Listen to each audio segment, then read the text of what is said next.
அமமுக பொதுச் செயலாளர் டிடிவி தினகரன் கலந்து கொண்ட நீர்மோர் பந்தல் திறப்பு விழாவில் தள்ளுமுள்ளு ஏற்பட்டது. கூடுதல் தகவல்களை செய்தியாளர் சோமசுந்தரத்திடம் கேட்கலாம். சோமசுந்தரம், எதனால தள்ளுமுள்ளு ஏற்பட்டது? தற்போது நிலைமை சரியாயிருச்சா?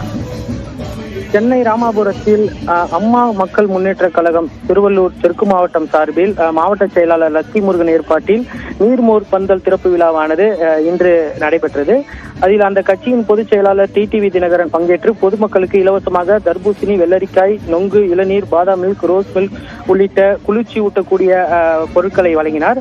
அப்போது டிடிவி தினகரனிடம் பழங்களை வாங்க அங்கு வந்திருந்த பெண்கள் சுமார் 200க்கும் மேற்பட்டோர் முன்றியடித்ததால் சிறு நேரம் தள்ளுமுள்ளு ஏற்பட்டது.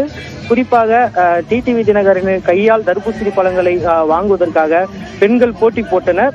இதனால் அங்கு சிறிது நேரம் தள்ளுமுள்ளு ஏற்பட்டதுடன் பரபரப்பானது. அந்த காட்சி தான் தற்போது நாம் நேரடியாக பார்த்து வருகிறோம். மேலும் அங்கு பணியில் இருந்த ராமாபுரம் போலீசார் பொதுமக்களை அங்கிருந்து அப்புறப்படுத்தி சீராக்கினர் என்பது குறிப்பிடத்தக்கது. காயத்ரி,